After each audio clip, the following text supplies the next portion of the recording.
రాష్ట్రంలో ఎడ్యుకేషన్ పై పూర్తి శ్రద్ధ పెట్టామన్నారు deputy CM బట్టి విక్రమార్క. ప్రభుత్వ స్కూళ్లను అన్ని విధాలుగా డెవలప్ చేస్తామని తెలిపారు. ప్రజాధనాన్ని వృధా చేస్తే ఊరుకోమని హెచ్చరించారు భట్టి. ఎస్ఆర్ఎస్పీ ద్వారా రైతులకు సాగునీరు అందిస్తామని చెప్పారు. ఖమ్మం జిల్లాకు నీటి సమస్య లేకుండా చూస్తామన్నారు డిప్యూటీ సీఎం. ఎడ్యుకేషన్ మీద టాప్ ప్రయారిటీస్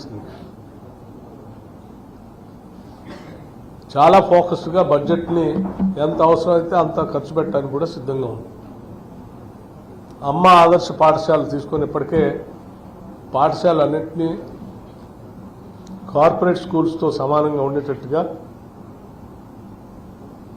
బెంచెస్ కానీ బ్లాక్ బోర్డ్స్ కానీ డిజిటల్ బోర్డ్స్ కానీ డిజిటల్ క్లాస్ రూమ్స్ కానీ మార్చేసి పూర్తిగా ఇంటర్నేషనల్ స్టాండర్డ్స్లో మన గవర్నమెంట్ స్కూల్స్ని ముందుకు తీసుకొని పోవడం కోసం డిజైన్ చేయడం జరిగింది.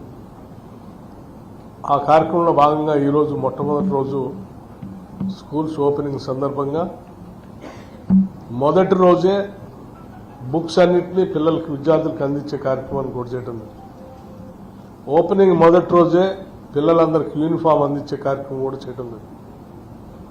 అమ్మ ఆదర్శ పాఠశాలకు సంబంధించి చేసే పనులన్నింటినీ కూడా సెల్ఫ్ హెల్ప్ గ్రూప్స్ సంబంధించిన మహిళలకి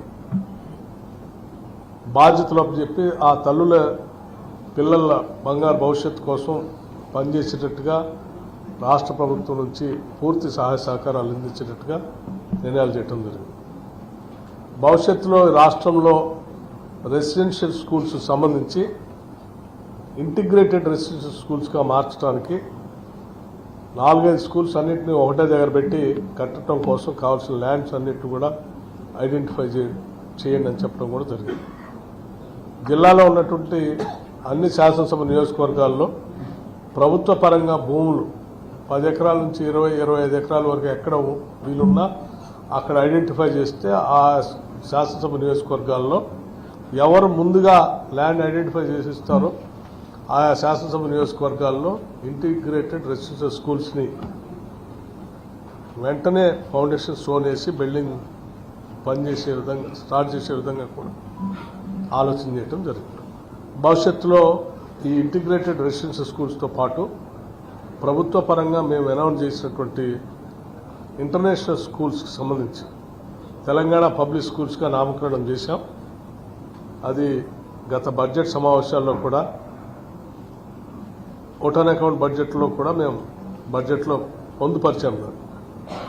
దానికి సంబంధించినటువంటి స్కూల్స్ పెట్టడానికి ఆయా శాసనసభ నియోజకవర్గాల్లో స్థలాల్ని అంటే ల్యాండ్స్ ఐడెంటిఫై చేయమని చెప్పి జిల్లా అధికారులందరూ